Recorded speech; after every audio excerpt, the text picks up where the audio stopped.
हाँ जी, तो बच्चे चलो पहुंच गए।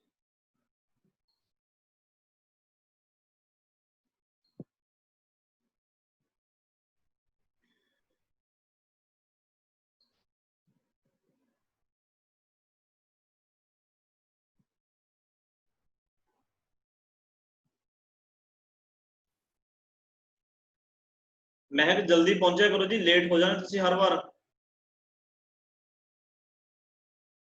Okay sir. मैं ਤੁਹਾਨੂੰ 5-7 ਮਿੰਟ ਲਿੰਕ ਦੇਖੋ ਪਹਿਲਾਂ ਸੈਂਡ ਕਰ ਦੇਣਾ, ਕੋਈ ਆਪਾਂ ਜ਼ਿਆਦਾ ਸਟੂਡੈਂਟ ਨਹੀਂ ਹੈਗੇ, ਥੋੜੇ ਤਾਂ ਸਟੂਡੈਂਟ ਹੈ, ਤਾਂ ਜਲਦੀ ਹੀ ਜੁਆਇਨ ਕਰਿਆ ਕਰੋ ਕਲਾਸ। ਹਾਂਜੀ, ਤਾਂ ਮੈਂ ਅੱਗੇ ਦੇ ਕਨਸੈਪਟ ਕਰਾਉਣ ਤੋਂ ਪਹਿਲਾਂ ਇੱਕ ਵਾਰ ਥੋੜਾ ਜਿਹਾ ਦੁਬਾਰਾ ਰਿਵਾਈਜ਼ ਜ਼ਰੂਰ ਕਰਵਾਉਂਗਾ, ਤਾਂ ਕਿ ਜਿਹੜੀਆਂ ਗੱਲਾਂ ਅਸੀਂ ਪੜ੍ਹ ਚੁੱਕੇ ਹਾਂ ਤੁਹਾਨੂੰ ਮਤਲਬ ਦੁਬਾਰਾ ਤੁਹਾਨੂੰ ਯਾਦ ਆ ਜਾਣ ਵੀ ਅਸੀਂ ਕੀ ਪੜ੍ਹਿਆ ਹੈਗਾ। ਠੀਕ ਹੈ, ਤਾਂ ਅਸੀਂ ਫ੍ਰਿਕਸ਼ਨ ਦੀ ਗੱਲ ਕਰ ਰਹੇ ਸੀ ਜੀ। ਠੀਕ ਹੈ, ਫ੍ਰਿਕਸ਼ਨ ਨੂੰ ਆਪਾਂ 3 ਪਾਰਟਸ ਦੇ ਵਿੱਚ ਕੀ ਡਿਵਾਈਡ ਕੀਤਾ ਸੀਗਾ। ਇੱਕ ਸੀ ਸਟੈਟਿਕ ਫ੍ਰਿਕਸ਼ਨ,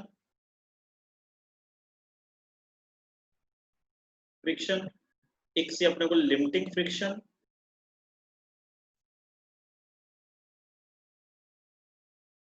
ਮਤਲਬ ਤੁਹਾਡੇ ਗੱਲਾਂ ਰਟੀਆਂ ਹੋ ਜਾਣੀਆਂ ਚਾਹੀਦੀਆਂ, ਰਟ ਜਾਣਾ ਚਾਹੀਦਾ ਉਹਨੂੰ। ਇਹ ਇੱਕ ਹੁੰਦੀ ਹੈ kinetic friction, kinetic friction,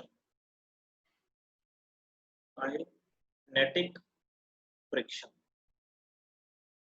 static friction मतलब ਉਹ ਵਾਲੀ ਫ੍ਰਿਕਸ਼ਨ ਜਦੋਂ ਜਿਹੜੀ ਬਾਡੀ ਹੈ, ਬਾਡੀ ਜਦੋਂ रुकी हुई ਹੁੰਦੀ है, रुकी हुई ਹੁੰਦੀ है, जमा जी WhatsApp वाली लैंग्वेज उस लिख रहे हैं ताकि दिमाग के फिट हो जाए।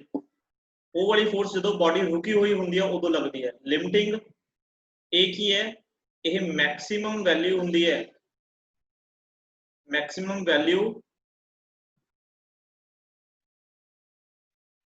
ऑफ स्टैटिक फ्रिक्शन, मतलब इस टाइम भी बॉडी जी रुकी हुई होंगी है, मतलब चलने लिए तैयार होंगी है, बस चलन की तदार ते होंगी है। ठीक है जी, काइनेटिक फ्रिक्शन जदों बॉडी चलती है, जदों बॉडी चल रही होवे तो उस टाइम ते जिहड़ी अपोजिंग फोर्स होंदी है that is known as kinetic friction. ठीक है जी, स्टैटिक फ्रिक्शन को ਅਸੀਂ Fs ਨਾਲ ਲਿਖਦੇ ਹਾਂ, ਜਿਹੜੀ लिमिटिंग फ्रिक्शन है ਉਹਨੂੰ स्टैटिक ਦਾ मैक्सिमम लिखते हैं Smax, ਤੇ काइनेटिक फ्रिक्शन ਨੂੰ ਅਸੀਂ Fk ਨਾਲ ਲਿਖਦੇ ਹਾਂ। ਉਸ ਤੋਂ ਬਾਅਦ ਅਸੀਂ ਪੜਿਆ ਸੀ ਜਿਹੜੀ फ्रिक्शन ਨੂੰ ਕੈਲਕੂਲੇਟ ਕਰਨ ਦਾ ਫਾਰਮੂਲਾ, ਜਿਹੜੀ फ्रिक्शन है ਉਹ ਨਾਰਮਲ ਰਿਐਕਸ਼ਨ ਦੇ ਡਾਇਰੈਕਟਲੀ ਹੁੰਦੀ ਹੈ, ਤੇ ਡਾਇਰੈਕਟਲੀ ਪ੍ਰੋਪੋਰਸ਼ਨਲ ਸਾਈਨ ਹਟਾ ਕੇ ਅਸੀਂ ਐਡ ਕੀਤਾ ਸੀ ਕੋਐਫੀਸ਼ੀਐਂਟ ਆਫ फ्रिक्शन। ठीक है जी, ਤੇ ਇੱਥੋਂ ਅਸੀਂ ਕੋਐਫੀਸ਼ੀਐਂਟ ਆਫ फ्रिक्शन ਨੂੰ ਡਿਫਾਈਨ ਕੀਤਾ ਸੀ ਵੀ ਰੇਸ਼ੋ ਹੁੰਦੀ ਹੈ फ्रिक्शन ਅਪਨ ਨਾਰਮਲ ਰਿਐਕਸ਼ਨ।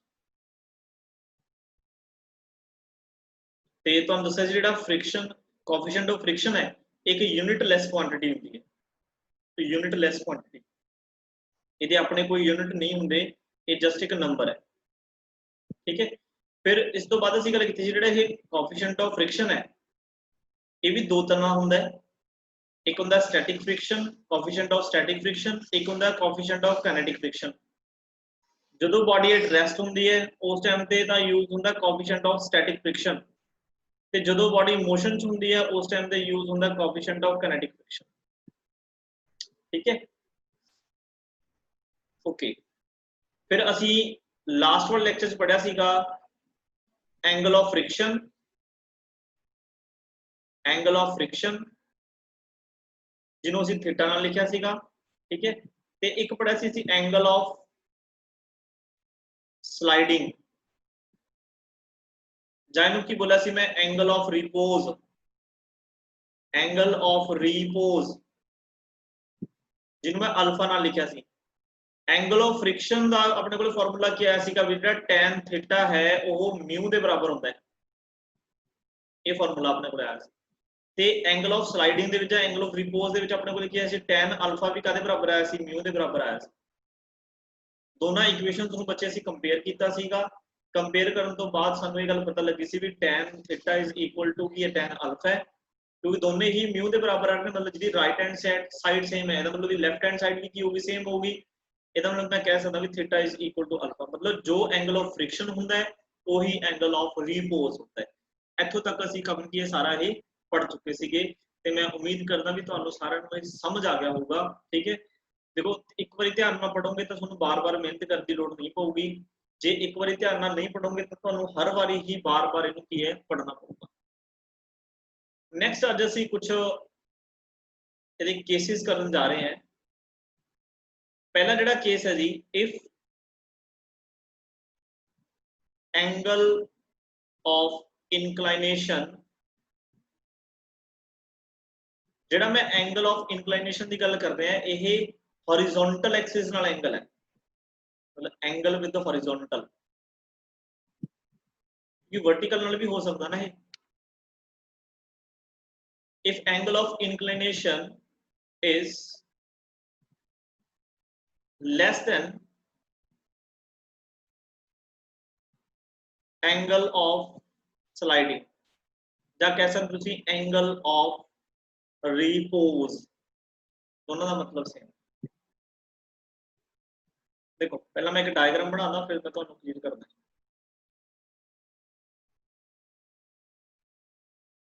जिवें साडे कोल आ एक इनक्लाइंड प्लेन है,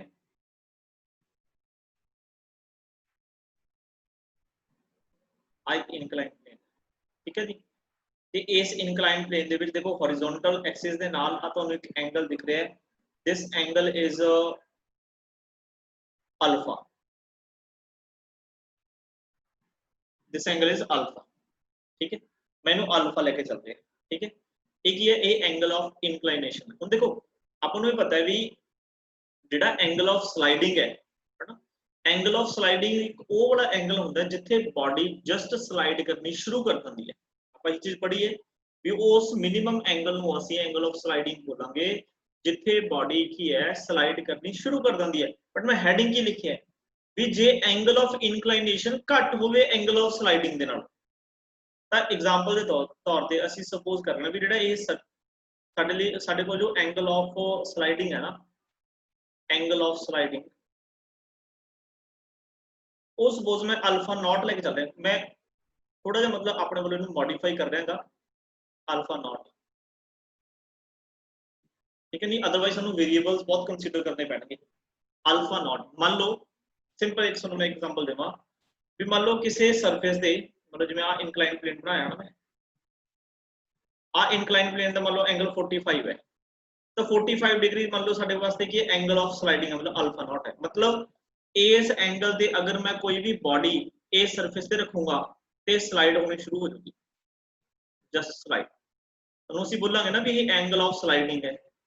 हुण मैं की कह रहा भी जेड़ा एंगल अल्फा है साडे सरफेस दा, साडे जेड़ा इंक्लाइन प्लेन दा, ओदी वैल्यू अगर अल्फा तो नॉट तो घट है, मतलब स्लाइडिंग एंगल तो घट है, तो की होएगा?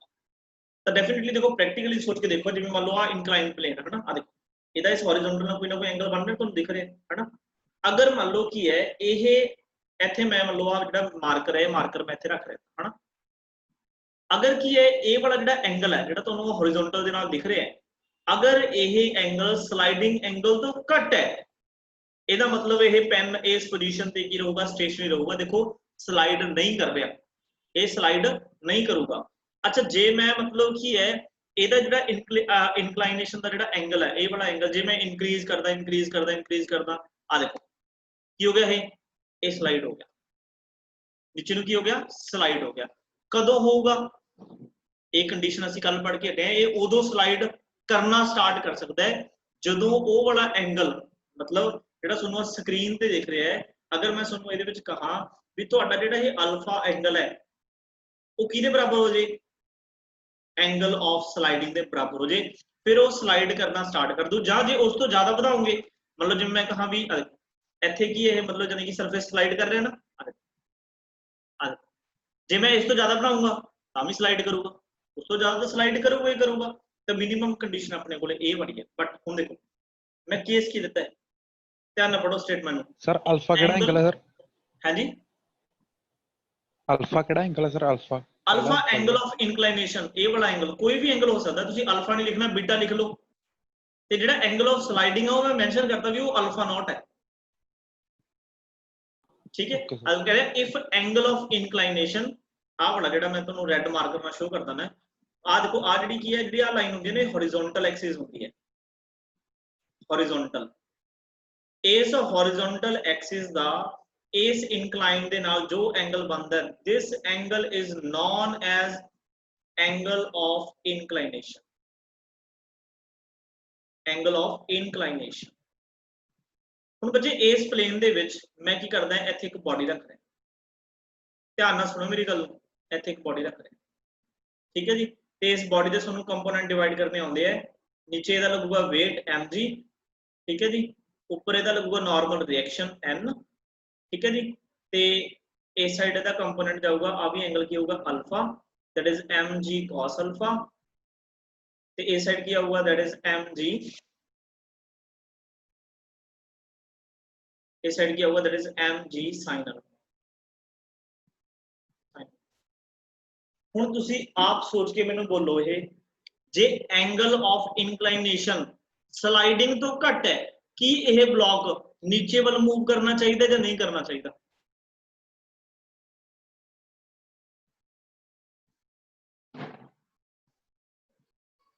बोलो जी,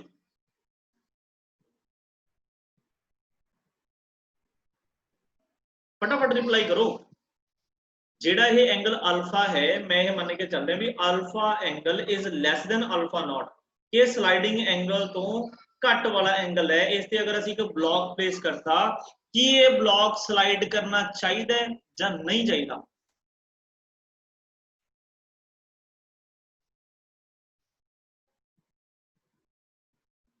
बोलो भाई।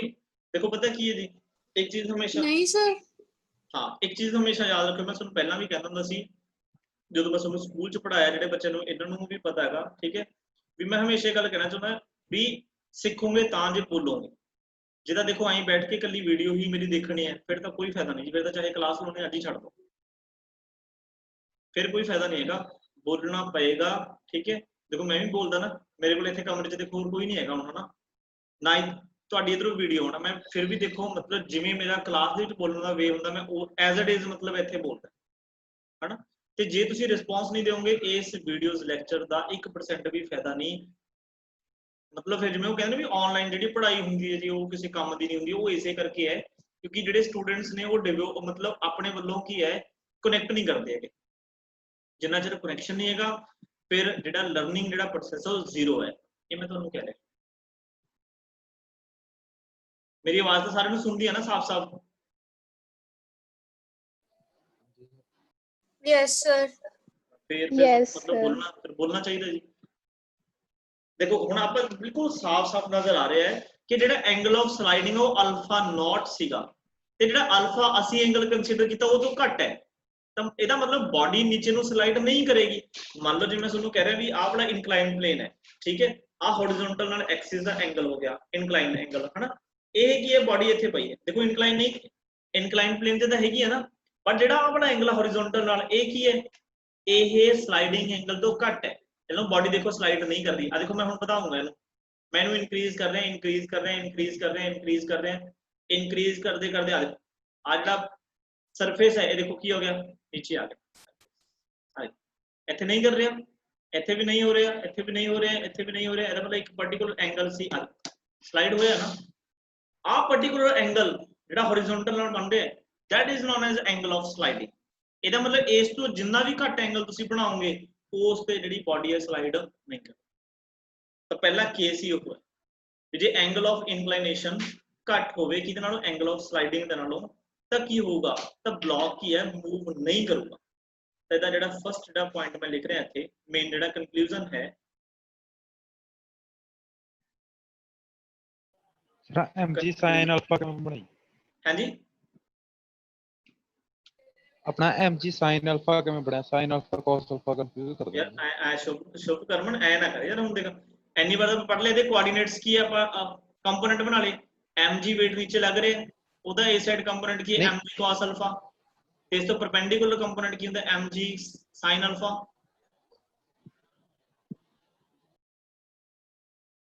ये तो इंक्लाइन प्लेन के बच्चे अपनी यूनिट किथे sin लाना किथे cos, उत्थे बड़ी कंफ्यूजन जी हुंदी है। हाँ ये मैं दस मैं जे तेन नहीं पता मैं दस देना, कोई गल नहीं। मैं पहला कंक्लूजन सुन लो कि फर्स्ट कंक्लूजन की है, if angle of inclination is less than sliding angle, block does not, ये तुहाडी गल्लां ना याद रहनी चाहिए दिमाग दे विच, does not move on inclined plane, inclined plane, that means मैं कह सकता है कि ਜਿਹੜਾ ब्लॉक है वो ਰਹੂਗਾ एट रेस्ट। चलो ਹੁਣ ਆਪਾਂ ਪਹਿਲਾਂ ਸ਼ੁਭਕਰਮਨ ਦੀ ਗੱਲ ਦਾ ਜਵਾਬ ਦੇ ਦਈਏ। ਤਾਂ ਦੇਖੋ ਜੀ ਇਹਦੇ ਵਿੱਚ ਇਹ ਹੁੰਦਾ ਜਿਹਨਾਂ ਨੂੰ ਨਹੀਂ ਪਤਾ, ਮੰਨ ਲਓ ਤੁਸੀਂ ਕਿਸੇ ਬਾਡੀ ਤੇ ਕੋਈ ਫੋਰਸ ਲਗਾਈ F, ਮੰਨ ਲਓ ਆ ਇੱਕ ਕੋਈ ਬਾਡੀ ਹੈ ਤੇ ਲਗਾਈ ਫੋਰਸ F, ਤਾਂ ਦੇਖੋ ਇਹਦਾ ਹੌਰੀਜ਼ੌਂਟਲ ਦੇ ਨਾਲ, ਆ ਹੌਰੀਜ਼ੌਂਟਲ ਐਕਸਿਸ ਹੈ ਨਾ, हॉरिजॉन्टल एक्सिस, ਤੇ ਇਸ हॉरिजॉन्टल एक्सिस ਦੇ ਨਾਲ ਦੇਖੋ ਇਹਦਾ ਕੋਈ ਨਾ ਕੋਈ ਐਂਗਲ ਬਣਦਾ, ਮੰਨ ਲਓ ਇਹ ਐਂਗਲ ਅਲਫਾ ਹੈ, ਐਂਗਲ ਕਿੰਨਾ ਹੈ ਅਲਫਾ। ਤਾਂ ਬੱਚੇ ਹਮੇਸ਼ਾ ਹੀ ਜੇ ਇਸ ਫੋਰਸ ਦਾ ਮੈਂ ਕੁਝ ਕੰਪੋਨੈਂਟ ਦੇਖਣਾ ਹੋਵੇ, ਠੀਕ ਹੈ, ਉਹ ਅਲਫਾ ਵਾਲੀ ਸਾਈਡ ਮਤਲਬ ਜਿੱਧਰ ਐਂਗਲ ਬਣਦਾ ਹੋਏਗਾ ਉਧਰ ਪੱਕਾ ਜਿਹੜਾ ਉਹ ਕੰਪੋਨੈਂਟ ਆ ਉਹ f cos ਅਲਫਾ ਹੁੰਦਾ ਹੈ। ਇਹ ਉਹੀ ਹੈ ਸ਼ੁਕਰਮਨ ਜਿਹੜਾ ਤੂੰ ਟ੍ਰਾਇੰਗਲ ਦੇ ਅਕੋਰਡਿੰਗ ਮੈਨੂੰ ਕਹਿੰਦਾ ਹੁੰਦਾ ਸੀਗਾ ਵੀ ਸਰ ਪਰਪੈਂਡੀਕੂਲਰ ਬੇਸ वाला कंसेप्ट f cos अल्फा, ते इस तो जेड़ा परपेंडिकुलर कंपोनेंट होगा बच्चे ये होगा f sin alpha, f sin alpha. जे एवें भी ना समझ आवे ना, आ देखो इनू ट्रायंगल बना के तुसी देख सकते हो, मान लो एक ट्रायंगल है ना, आ ट्रायंगल दा मान लो आ एंगल अल्फा है ते आ साइड है ये f, आप पढ़ते ना पंडित बद्री प्रसाद हर हर बोले सोना चांदी बोले, ਤਾਂ ਬੇਸ ਅਪਨ ਹਾਈਪੋਟੈਨਸ ਜੇ ਮੈਂ ਦੇਖਾਂ ਕੀ ਹੁੰਦਾ ਹੈ, ਇਹ ਹੁੰਦਾ cos, ਇਹਦਾ ਕੋਈ ਨਾਮ ਲੈ ਲੈਣਾ ਮੈਂ a b c, ਆ ਦੇਖੋ ਬੇਸ ਕੌਣ ਹੈ a b ਹੈ ਤੇ ਹਾਈਪੋਟੈਨਸ ਕੌਣ ਹੈ f ਹੈ, which is equal to ਕੀ ਆਊਗਾ cos ਅਲਫਾ ਹੋਊਗਾ ਨਾ, ਇਹਦਾ ਮਤਲਬ a b ਜਿਹੜੀ ਸਾਈਡ ਆ ਉਹ ਕਿੰਨੀ ਆ ਗਈ f cos ਅਲਫਾ, ਬਸ ਆਹੀ ਤਾਂ ਆਪਾਂ ਕੰਮ ਕੀਤਾ। ਆ ਦੇਖੋ ਆ a b ਨੂੰ ਮੈਂ ਕੀ ਲਿਖਿਆ f cos ਅਲਫਾ, ਇਹਦਾ a ਸਾਈਡ ਕੰਪੋਨੈਂਟ ਕੀ ਆ ਗਿਆ f cos ਅਲਫਾ ਆ ਗਿਆ। ਜੇ ਮੈਂ ਇਹਦੇ ਵਿੱਚੋਂ ਪਰਪੈਂਡੀਕੂਲਰ ਅਪਨ ਹਾਈਪੋਟੈਨਸ ਕਰਾਂ, ਪਰਪੈਂਡੀਕੂਲਰ ਕੌਣ ਹੈ bc अपॉन हाइपोटेन्यूज कौन f, which is equal to क्या होगा sin अल्फा, तो bc कितना होगा that is f sin alpha, ये तो मतलब आ की आ गया f sin अल्फा। देखो जी f sin अल्फा है, जे मैं पैरेलल इस साइड की एक वेक्टर ड्रॉ करदा तो ਇਹਦਾ भी आंसर कितना होगा f sin अल्फा ही होगा ना। तो इस तरीके नाल ਅਸੀਂ एक फोर्स दे दो कंपोनेंट डिवाइड कर सकते हैं, एक cos वाला एक sin वाला। हाँ ਹੁਣ ध्यान च रखना है भी cos किधर आया करूगा जिधर एंगल अल्फा बनता है, ठीक है। जे मान लो तुहानू मैं कहा भी एक बॉडी ते फोर्स लग रही है F, ठीक है जी, ते ਇਹਦਾ हॉरिजॉन्टल नाल एक्सिस नाल एंगल बन रहा है थीटा, इधर कंपोनेंट क्या होगा फिर आऊगा F cos थीटा, इधर क्या होगा इधर आऊगा F sin थीटा, ठीक है। अगर मैं तुहानू कहा कि किसी बॉडी ते इस तरीके नाल फोर्स लग रही है F, ठीक है, ते दा हॉरिजॉन्टल नाल एंगल की जाऊगा थीटा, इधर क्या होगा F cos थीटा, ते नीचे क्या होगा इधर आऊगा F sin थीटा। जिधर थीटा उधर पक्का cos, मान लो मैं कहा भी ये साइड फोर्स लग रही है, ठीक है जी, हॉरिजॉन्टल एंगल है मान लो बीटा, तो इधर क्या होगा फिर f cos बीटा अपॉन क्या होगा इस साइड f sin बीटा, बस ठीक है। हुण जे मैं तुहानू कहा भी आ फोर्स लग रही है mg, ठीक है, ते इहदे मतलब एक आ वाला एक कंपोनेंट डिवाइड कर लिया, इहदे नाल एंगल मान लो हैगा बीटा, इहदा mg दा इधर कंपोनेंट क्या आ गया mg cos बीटा, ये तो परपेंडिकुलर बच्चे की बन गया that is mg sin beta. Similarly हुन देखो मैं डायग्राम दे तुहानू लेके जाना है, इस डायग्राम च ਅਸੀਂ ਕੀ किया सी, देखो mg नीचे लग रहा है mg, ठीक है, आ वाला एंगल कितना है अल्फा। ये हमेशा ध्यान रखियो जे इंक्लाइन दा एंगल अल्फा है ना तो आ वाला एंगल भी अल्फा होता है, जे बीटा होगा तो ये भी बीटा होगा। तो mg दा इधर कंपोनेंट किया गया mg cos अल्फा, ते इस तो परपेंडिकुलर किया गया mg sin अल्फा। देखो जी बच्चे क्लियर है,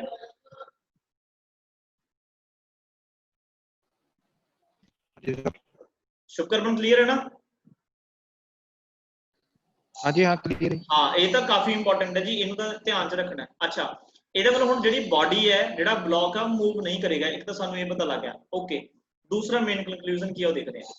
ਦੇਖੋ ਜਦੋਂ ਬੱਚੇ ਬਲੌਕ ਦਾ ਜਿਹੜਾ weight ਦਾ ਕੁਝ ਕੰਪੋਨੈਂਟ ਆ ਉਹ ਨੀਚੇ ਨੂੰ ਲੱਗ ਰਿਹਾ ਹੈ, ਇਹਦਾ ਮਤਲਬ ਇਹਦੇ ਤੇ ਜਿਹੜੀ ਕੀ ਹੈ ਸਰਫੇਸ ਹੈ ਉਹ ਉੱਪਰ ਵਾਲੀ ਸਾਈਡ ਤੇ एक की ला रहा होगा फ्रिक्शन फोर्स ला रहा होगा, की ला रहा होगा फ्रिक्शन फोर्स। देखो ब्लॉक ਦੇ ਨੀਚੇ ਉਹਦੀ ਕੋਸ਼ਿਸ਼ ਕਰ ਰਿਹਾ ਨਾ, ਬਟ ਉਹਦੀ ਸਰਫੇਸ ਦੇ ਨਾਲ ਕੀ ਹੋਈ ਹੈ, ਬੌਂਡਿੰਗ ਬਣੀ ਹੋਈ ਹੈ।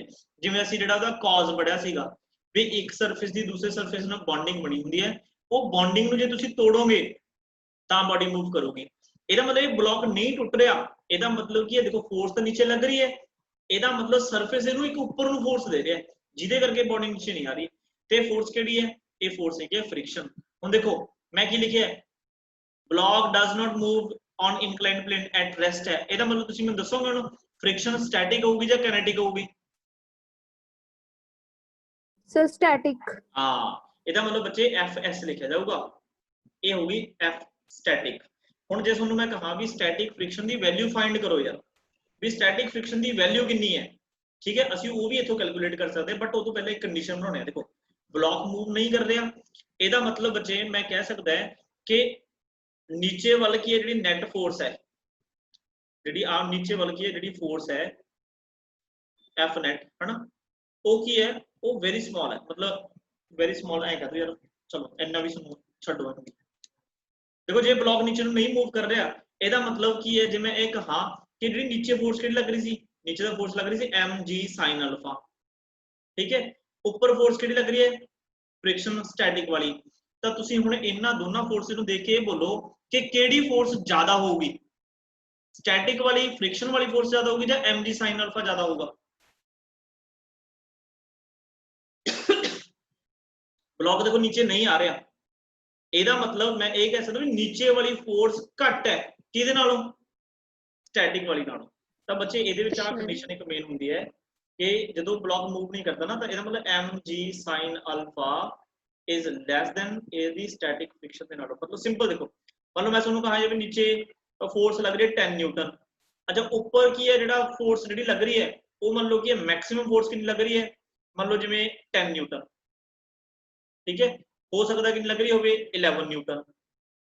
ਹੁਣ देखो जे मान लो 11 न्यूटन लग रही है, नीचे लग रही है 10 न्यूटन, ਇਹਦਾ मतलब मैं कहूंगा ना भी ब्लॉक नीचे वाल नहीं आएगा, ब्लॉक नीचे नहीं आएगा क्योंकि 10 Newton is less then 11 Newton, ठीक है। तो आही चीज में लिखी है, नीचे वाली फोर्स है तो मतलब फ्रिक्शन फोर्स नालों की है घट है।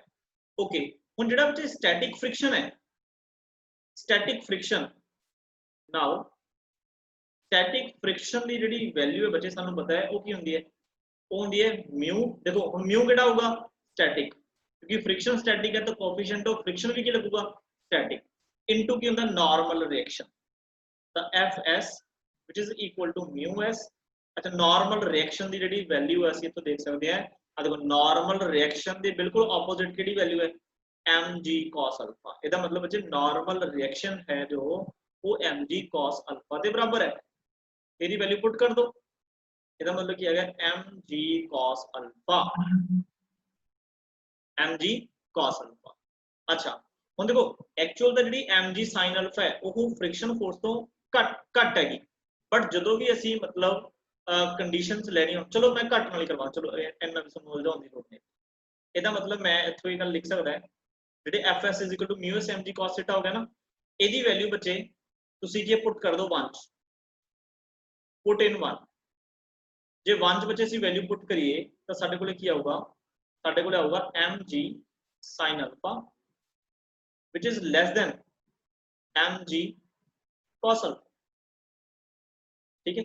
ਨਾਲ ਕੀ ਇਹਦੇ mu s, ਅਗੋ mg ਨਾਲ mg ਕੀ ਹੋ ਗਿਆ कैंसल, ਇਹਦਾ मतलब मैं लिख सकਦਾ ਵੀ sin alpha is less than cos alpha into static coefficient of static friction, इन नीचे ले जाओ, sin alpha upon cos alpha is less than static friction, coefficient of static friction.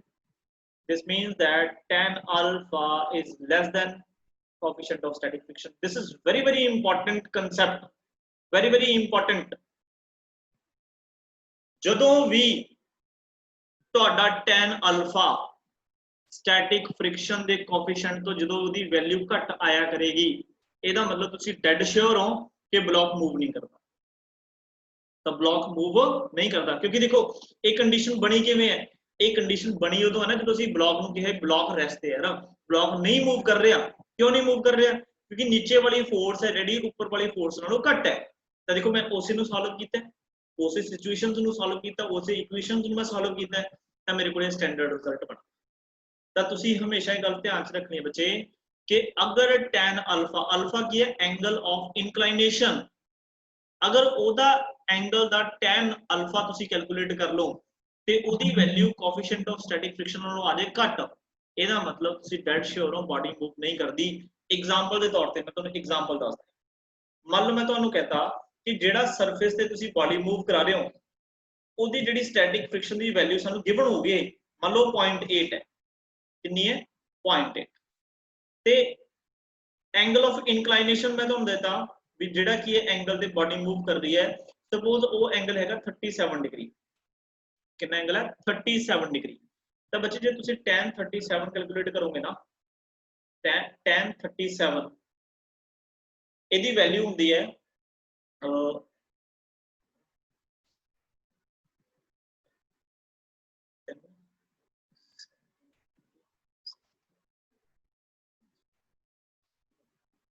ਇਹਦੀ वैल्यू आई थिंक 3/4 3/4, ये याद करनी पड़ेगी। 3/4 जो तुसी डिवाइड करोगे तो बच्चे कितना है 0.7 सच 28, कितनी वैल्यू आई है 0.75। अच्छा ते ਤੁਹਾਡੇ ਕੋਲ कोएफिशिएंट ऑफ स्टैटिक फ्रिक्शन की वैल्यू कितनी है 0.8, ਇਹਦੇ ਨਾਲ ਸਾਫ਼ क्लियर है ना भी 0.75 इज लेस देन 0.8।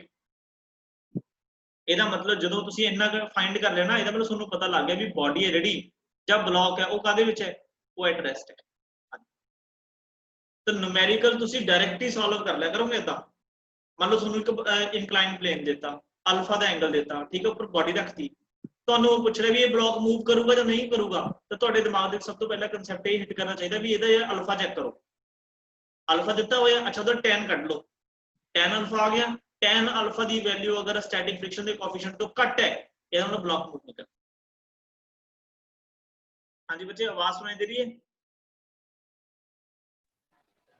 हाँ जी सर। Yes, तो sir. 50% डाटा ये कंज्यूम हो गया इसने, ऐसे करके मतलब दोबारा तो मतलब यानी कि लेक्चर स्टार्ट होएगा।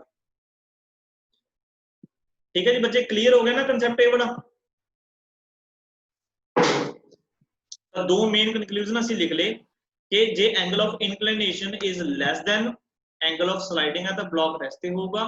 ते दूसरी मेन जेडी इहदी कंडीशन हैगी है वो कि भी जेड़ा tan अल्फा है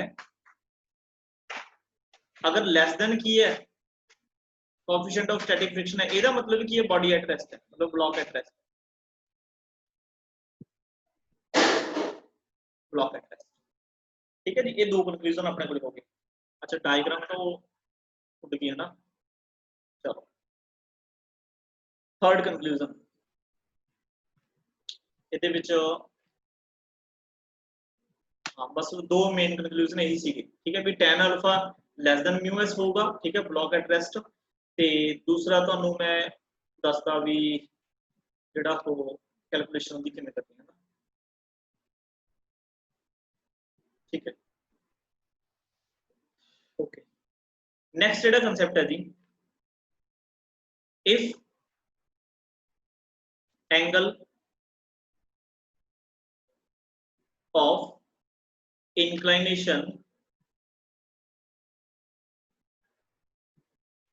is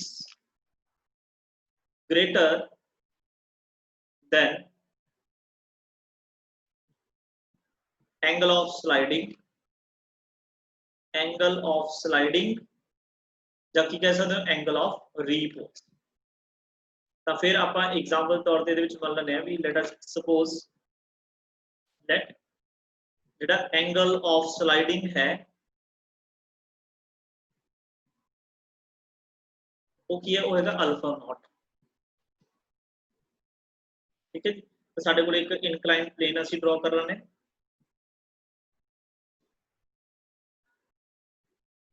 आई की इनक्लाइन प्लेन है,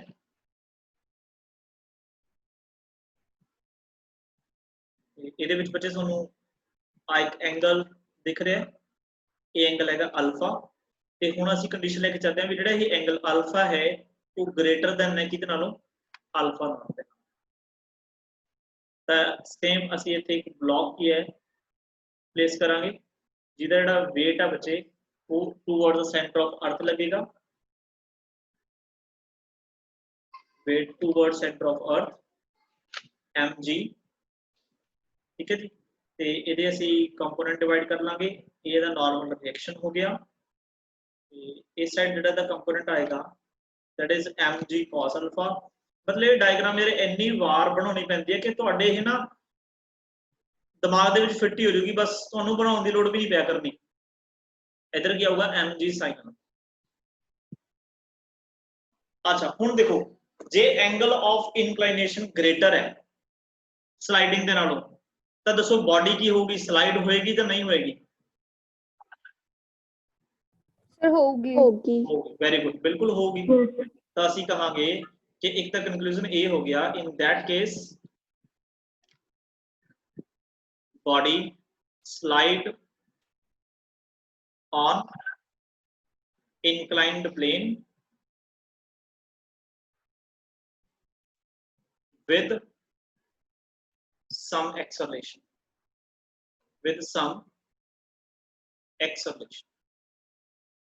क्योंकि डाउनवर्ड नेट फोर्स लगेगी, फोर्स लगी तो मतलब ਉਹਦੇ ਵਿੱਚ ਕੀ ਹੋगी, कुछ ना कुछ एक्सेलरेशन होगी। मतलब ए ब्लॉक नीचे वाल की एक्सेलरेट करते हैं विद एक्सेलरेशन ए।